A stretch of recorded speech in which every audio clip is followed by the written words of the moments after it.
let's look in what we have here.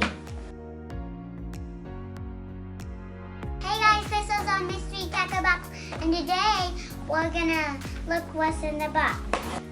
Blue things.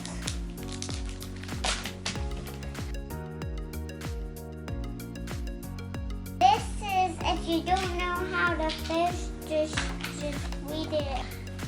A frog that spins in the water.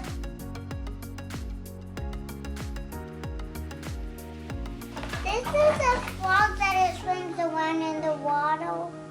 That's really sticky. This big old thing, I don't know what it's called, but it's cool. But it catch big fish and little fish.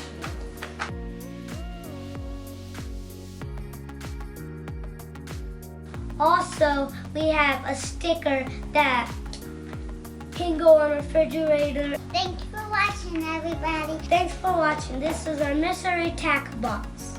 Subscribe and hit the like button. Hit the like button.